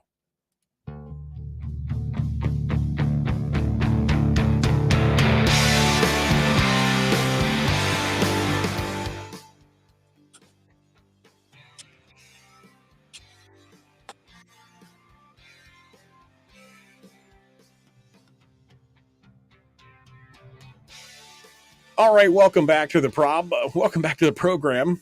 The problem. Welcome back to the problem. Here's the solution. Charlie Pierce is our guest. That's the solution right now to the problems that are facing the state of Alaska, in my personal opinion, my not so humble opinion. Charlie Pierce is running for governor. He is number 4 in the four-way race in the ranked choice voting system. Charlie, before we get into policies and stuff, I guess we should comment on that because we hadn't participated in a ranked choice system before. We hadn't done a jungle primary. We hadn't done all this stuff. What are your thoughts now that we're through phase 1 of the 2-phase process? What are your thoughts overall on the ranked choice voting in the jungle primary and how things are laying out? Well, I hope that the legislature this next session goes into the first order of business is to get rid of it, kill it, remove it, and go back to our traditional ways of electing officials. And this is just it's a mess, and it was designed to be just what it is. And again, they're manipulating. It's very manipulative, and I don't support the process. You talked in your first hour with Kelly about the dark money and the amount of money that's being invested in Alaska. Look at all the dollars coming into this state.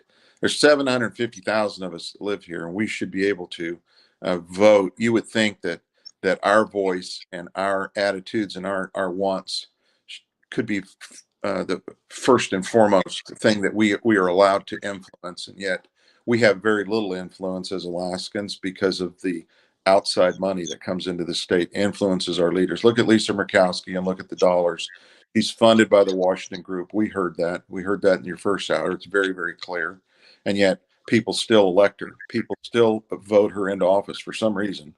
And, you look at the environmental policies and the people that she's put in the environmental groups that are killing Alaska. They're killing projects. They're preventing us from thriving.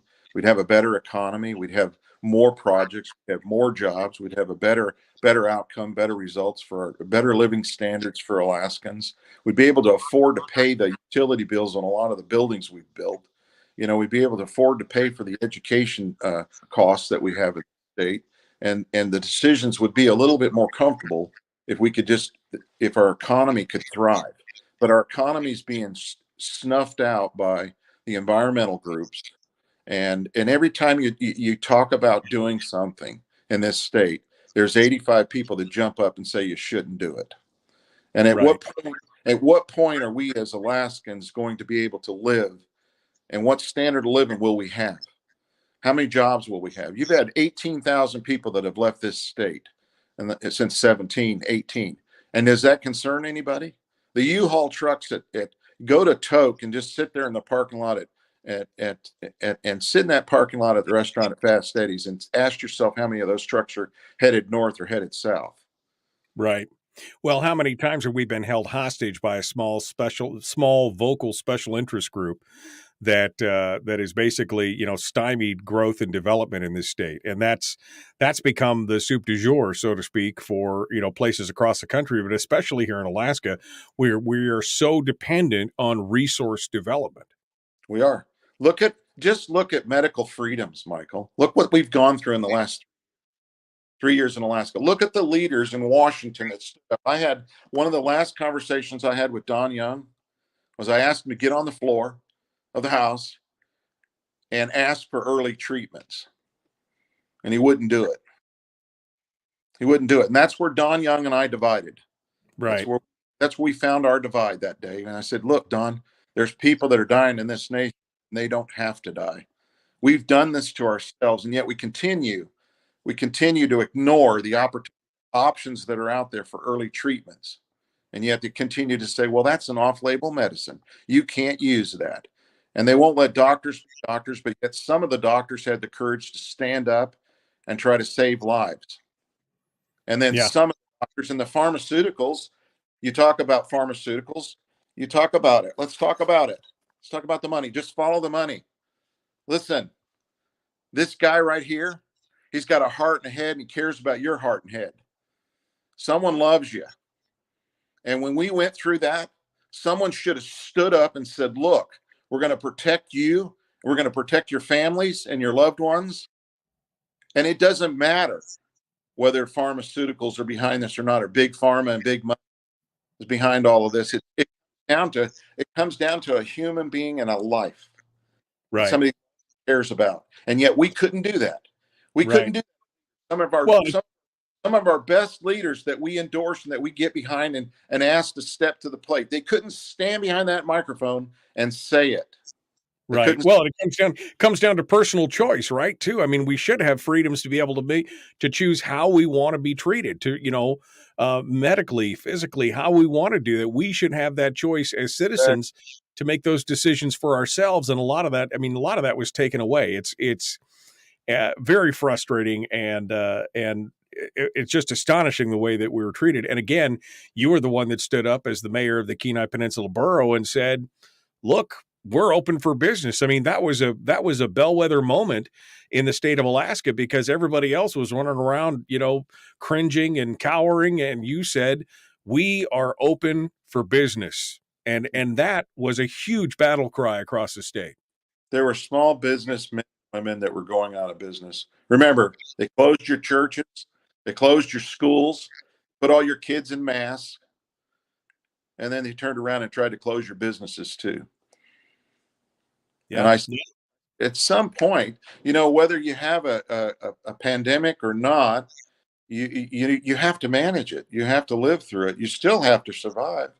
You still have to thrive and survive. We still have to have an economy. You still need to be able to go to work to be able to pay your debt. And again, everybody just kind of ignored all of that. And they said, well, it just doesn't matter. We'll bankrupt you. We'll put everybody into bankruptcy. It doesn't matter. Right. And of course, we find out after the fact that even countries that did not have the same mandates and lockdowns and everything else that we did basically did exactly the same outcomes when it was all said and done. So it was all meaningless at that point. So bully for you for standing up first and saying we're open, and that's what we need. We need a state that's open. We need a state that's fiscally responsible, Charlie. I mean, we've had the governor's policy so far. He started off strong with the restructuring and reduction of expenditures and spending at the university and other things. And then slowly, as we went through, he continued to back off those policies. I mean, we had the university actually discussing the fact that they were going to have to consolidate down from 3 separate universities to one. And the governor took the pressure off and backed off, and all of a sudden they don't have to do it anymore. I mean, these were the things that needed to happen. We need to open up the funding formulas in the school issues, and whether or not we have backpack funding and all these kind of things.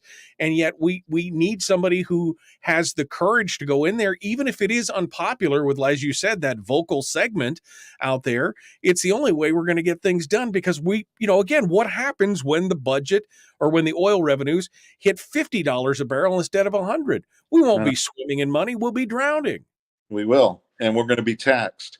They're not only going to take your PFD. You're worried so much about PFD. What you should be worried about is how much of your income is going to be taxed, and whether your property is going to be taxed. I mean, we're leveraging ourselves. We've got a big old rope, the big old noose around our necks, and it's called debt. And we don't have it. We don't have our debt to, our income. We need to have an opportunity where we can increase our income. We've got a pipeline that's 2/3 empty, and no one's talking about the 2/3 trying to fill it. Why don't we fill it a little bit? Why don't we produce more of the item that has produced the greatest amount of revenue for this state in the history of Alaska? I mean, it's a barrel of oil. Of oil. We need more barrels of oil in our pipeline, and it seems like a pretty easy solution, but yet it seems like there's no will, right? There's no one in the room that's willing to talk about it. What about long-term tax policy on our oil companies? No one wants to talk about that, because can't do that. I'm a new legislator. I need to be able to come into office next year and change the tax policy so that everybody gets their fair share. Right.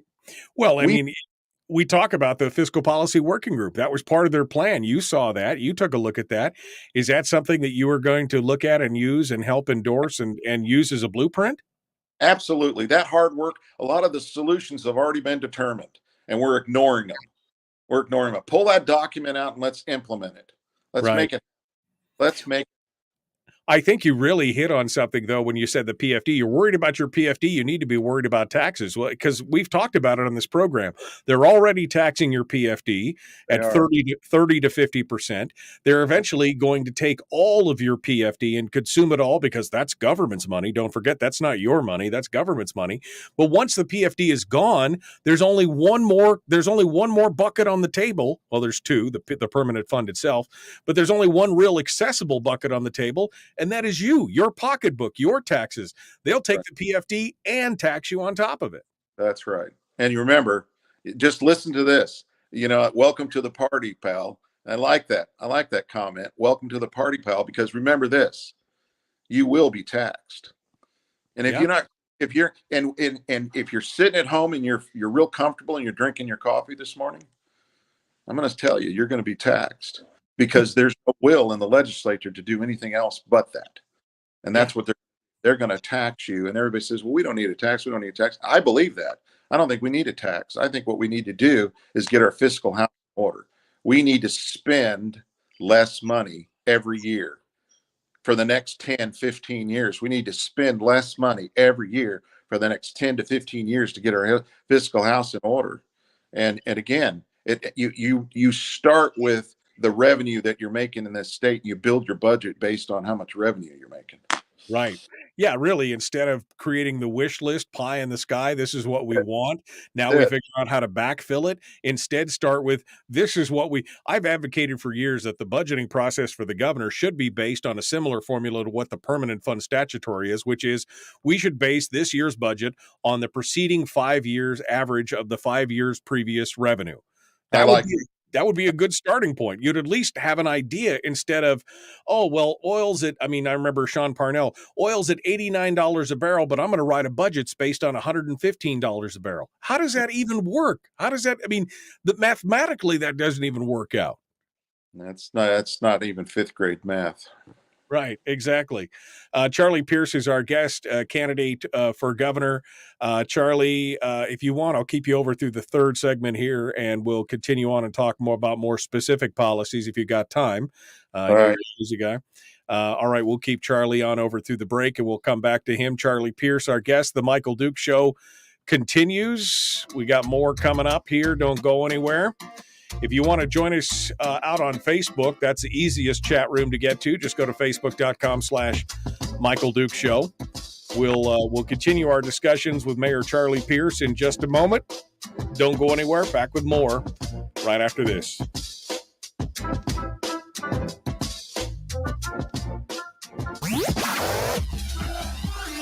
Our light, our guide, and our trusted friend. Michael Duke Show.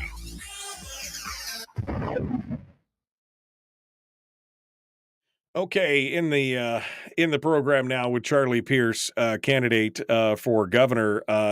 Charlie, this is, I mean, you know what? You should have done an ad just like you did, pointing at the camera saying that I care about you. And this is, I mean, we need some fire. I mean, I love Mike, but at the same time, I need to see something with passion. I need to see something, with determination. I need to see, we're open for business. We need to do it. Everybody needs to get on board. Everybody needs to get their fair share, whether it's oil revenues or their PFD or whatever. I mean, it's that kind of passion that I think is really that will drive people and will help in this race. People need to get engaged. I've heard this is going to be one of the most important elections in the history of Alaska, and I don't doubt that. I think that there's some very, very look how hard Kelly and Nick have gone around this state and campaigned. They've hit every community throughout Alaska, and every voting district, which is hard. 40 districts around the state of Alaska in a place that, is 2/3 the size of the continental U.S. That's a pretty cool accomplishment. Big, tall order. And they've done it. They've been out there and they've talked with folks and they've shared their message. Look how difficult. Look at the primary. You can look at it as a poll and look where they came in the primary. And look how hard it worked in Alaska. And ask yourself whether money's not influencing these races. Oh, well, absolutely. In fact, that's going to be my question to you when we come back. I mean, you are literally the David to the Goliath at this point as far as expenditures. But I think that a campaign with true spirit and true gumption and, with a message that comes through to the people, I think has a shot here. So we are going to talk about that. Charlie, the PFD issue, this is something that's killed me because you just talked about the size and scope of government. You talked about the growth. The number that always hits me is that back when we got that first royalty check, remember that first big payout to the state of Alaska was $900 million and change, right? I mean, that was almost $1 billion. Right. At the time, the entire state budget was $162 million. That was the entire state. That was the entire expenditure so even if you extrapolate it out for inflation and population and everything else, our state budget, based on the same numbers back when we got that first check, should be somewhere in the $2 to $2.5 billion range. And here we are spending $6-7 billion on the state, and they say, well, we couldn't possibly cut anything. What do you say to that? Well, it has to be. You don't have a choice. You don't have a choice. Let's have a real honest conversation with each other. If I'm running the budget, I'm going to balance the budget. I'm going to work towards balancing that budget, and it has to be. There's cuts. Cuts are going to come. You're going to have cuts in order to balance your budget. It's a reality check. You can't. You're not going to be able to fund everything. And so what I would do, and I think we kind of went through this exercise. And we watched this play out. Is you identify all the things on one column that you have to do, the government's required to do. And then you look at all the other things that we're doing that government has no play in. You mean the must-haves versus the nice-to-haves? I mean, we've talked about that ad nauseum on this program. We are doing things in this state that we have no business as a state participating in, and we're spending hundreds of millions of dollars on it. And again, it goes back to the special interest. Most of those items would probably have some tie or some connection to special interests. And again, the story is not pretty. It's not a pretty story. And again, it takes an individual that can go in there and look at it and be very honest and very frank with folks. And by the way, come back to the people and communicate why we're doing what we're doing and what we're doing. You have to have that conversation and that exchange, that dialogue, or you're not going to be successful. Yeah. Michael off YouTube says everything Charlie has said needs to be included in his campaign message, just like he's talking now.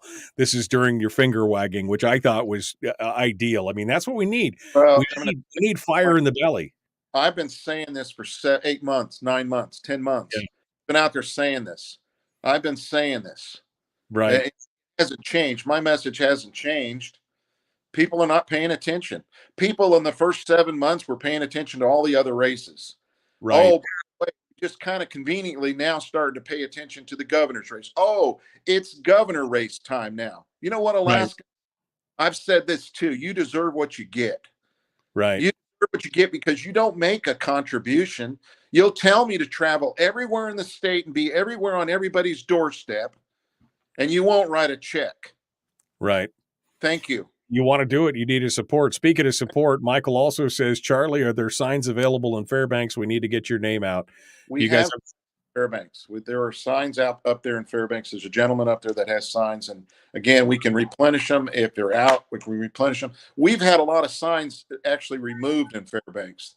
There's someone in our signs, and, we buy them, we put them up. And they take them down.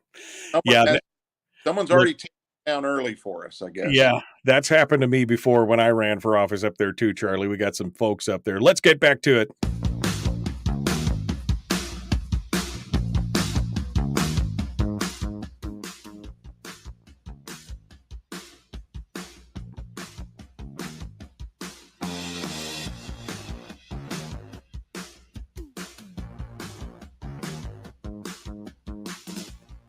All right, continuing now, Charlie Pierce is our guest candidate for governor. We were just talking a little bit about it here, but a campaign like Charlie's, again, coming into the fourth position, Charlie is really kind of the David to all the Goliaths in the room because all the other candidates are raising significant amounts of money. I mean, you never would have thought that a governor's race in the state of Alaska would reach into the $1 million range for campaigns, but that's kind of where we're at. And Charlie was just talking about, people want to change, but they're going to have to put their money where their mouth is because you can't do this on a dime. You've got to go, you got to travel, as we were talking about earlier, to 40 different districts in the state that's 2/3 the size of the continental United States. That's going to take some money. And again, Charlie is fighting this David and Goliath race. Charlie, how are you guys? What's your strategy to overcome that issue? Is it an appeal to the people, or what is it going to take? Well, again, we've put the message out there. We've pinged every phone in this state. We've hit every phone in this state. We've used social media. We've been very, very effective with putting the dollars that we've had to work. And so folks that say, well, I've never heard of them. Well, if you've got a phone and it's in your hand and you're paying attention to it, we've pinged your phone. We've hit every phone in this state. We've advertised as much as we possibly could. We had radio ads. We had radio ads in every community in this state, and they were very effective. And I think we've done a great job based on the money look at the money. I mean, I think to come in at Final Four. What an effort! I mean, I give credit to my team. Every one of them have worked very, very hard. Edie Grunwald, you're not going to find a harder working person. She's been out there pounding the pavement and knocking on doors and shaking hands, and she worked very, very hard. Very lady, very willing to talk and she's a problem solver. She listens and she wants to solve problems. And again, we've been out there. We were at the fair. We worked the fair. She worked the fair a few days. I was up there on a Friday and shaking hands and talking to folks. And I mean, we're doing what we can, and we'll continue to do what we can. We'll get around to you. If we can afford to travel, we'll travel. And but again, it takes dollars to do that. And hopefully that got an antidote. You can go to Charlie at charliepierceforgovernor.com, and there's a button there. You can hit that button and you can make a contribution to the campaign if you so desire. But again, it's a personal choice. You get to decide. And again, I've said it. It's up to you. Rank the red, though. When you get in that ballot box, you'll rank the red, and you'll ignore the rest of them that are on the ballot. Right, exactly. Well, and I agree that folks have got to put their money. We can't just sit back and then complain later on when it doesn't work out the way that we thought it was going to work out. We've got to put our money where our mouth is. Yeah. Donate if we don't have the money. We donate the time. If we don't have the time, we tell our friends about it. We do whatever we can do. But we've got to get this information out there. If folks want to get a sign and everything else, I'm assuming they can go to your website and get connected with people and do that kind of stuff as well. Absolutely. Yeah, we're monitoring that. We've delivered a lot of signs last month. And, Michael, if I could digress a little bit, Sure, go ahead. I'd like to, the mayor, I've been a mayor for 5 years, and I'd like to talk about that just a little bit if I could. Sure, And go ahead. for the record, I'd like to put a few bullet points out for the record. And, I inherited a $4.5 million deficit when I took office in 17. And that first 8 months, at the end of the fiscal year, we had deficit spent about $434,000. Right. And why you saved $4 million? Well, I didn't save $4 million. We made some extra money from PILT and from revenue sharing state, but we also saved $0.7 million in 8 months. And we did it by a hiring freeze, and we did it by a travel freeze, and then we did it by trying to perform better in safety environment. We had a lot of work comp issues, and we focused on the comp issues. And work comp issues make you or break you. And we certainly have tried to make it a better place and a safer place to work. And I think we've done that. I want to say this, that today the borough's sitting $30 million worth of fund balance. And we just lowered the mill rate 0.2 of a mill. Yes, your property is appreciated because of the number of sales. It's been a very, very robust real estate market. And you can sell your house in about a week. If it's a decent home, you can sell it in about a week, and you're going to make some extra money on it. So your values have gone up on your property, and certainly the mayor's office has nothing to do with that. And then I want to say that we fixed a number of things along the way too. Internally, we've saved millions of dollars along the way. KCLA was a 10, 15-year-old problem, and I found a way to fund this year's fund 23 budget. There's $3 million worth of matching funds in there to build a school for those kids in KCLA. So that I took that problem off the table. And one of the things I tried to do as mayor is I had stacks of things on my desk, and Right. they were called issues to resolve. One of the things I wanted to make sure that I had done is be a responsible mayor and resolve issues. And KCLA was a perfect example of a lingering problem that just went on and on and on. We went into a redesign. We made that school more efficient at a lower cost, brought it in under a lower cost, and the matching obviously is lower. And we were able to fund that match out of budget or in budget. We fixed some 14, 15 boilers around the state and in our schools. We put high efficiency boilers. I'd like to, certainly, I don't know the fuel cost savings, but it's significant. School districts benefit from that because they pay their heating bills. We've identified our deferred maintenance, and there's a $65 million bond that's coming up in October to build a new school, tear an old school down, build a new school, remodel a school, and then fix some things on our schools.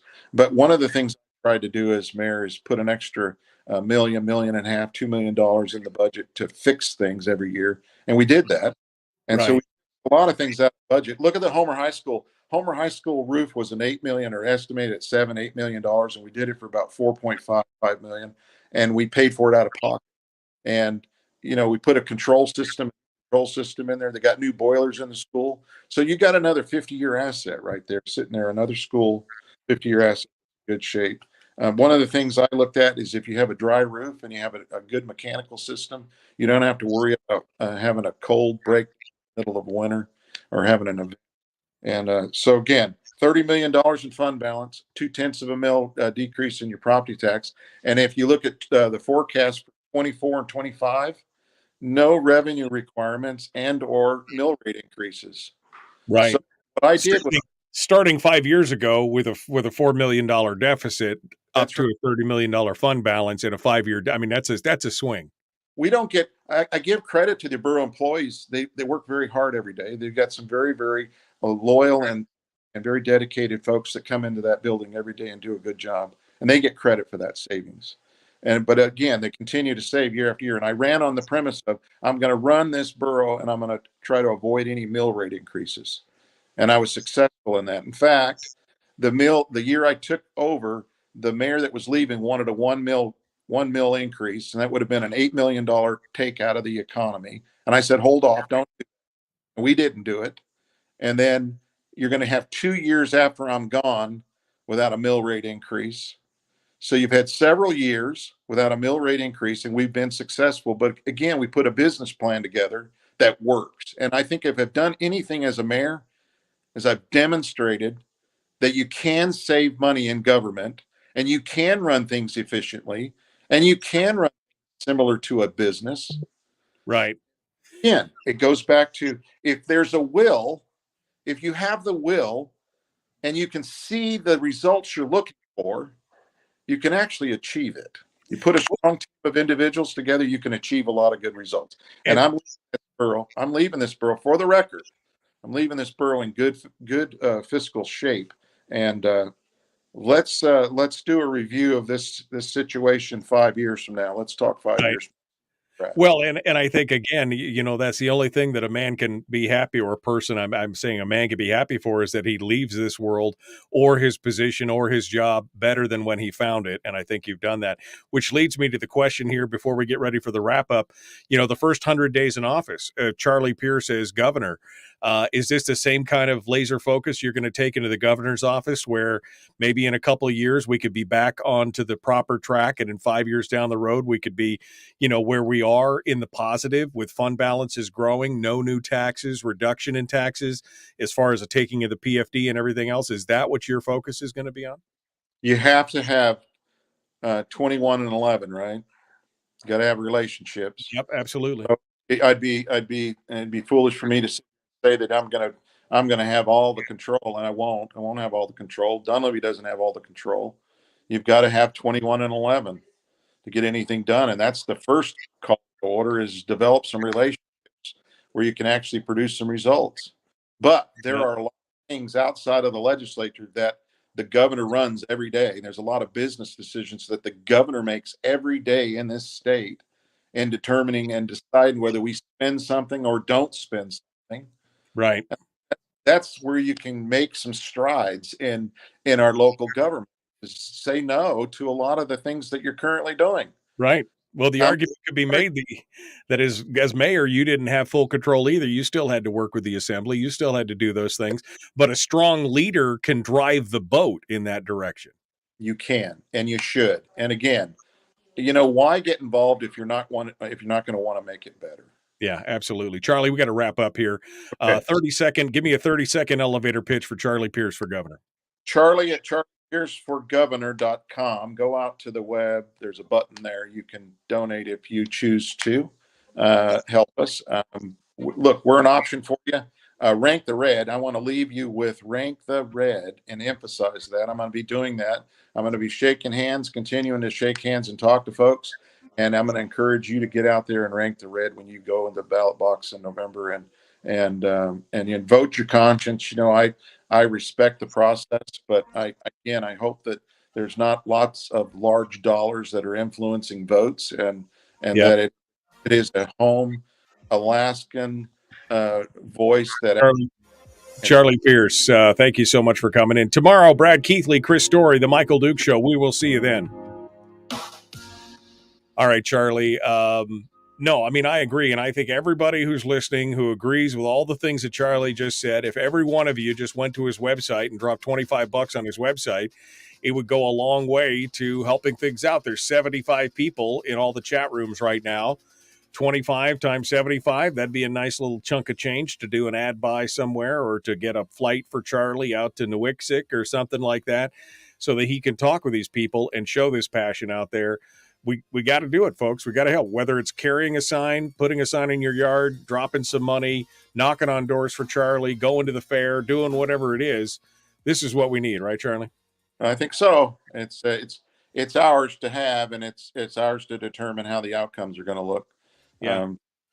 Be passionate about something in your life. Get out and vote, and drink the red. Remember, government's what happens to you when you don't pay attention, and so you got to pay attention, and you got to support the candidates that believe in it. Charlie Pierce, you got my vote. Thank you, my friend, for coming on board. We'll be talking with you again here in a couple of weeks, and we'll see where you're at then. All right, take care. I'm fixing to go into the interior. All right, thanks so much. I appreciate it, Charlie Pierce. All right, the Michael Duke Show continues tomorrow, folks. Thanks for being part of it today. We appreciate it. Again, Brad Keithley, Chris Story, that's all coming up tomorrow. We look forward to seeing what they have to say, and we look forward to seeing you guys right back here. Don't forget to like and share. If you're on YouTube, don't forget to subscribe and ring the bell. Thank you, my friends. Have a great day.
We've shed our terrestrial radio skin, and now we are slimy lizard internet people. It's the Michael Duke Show.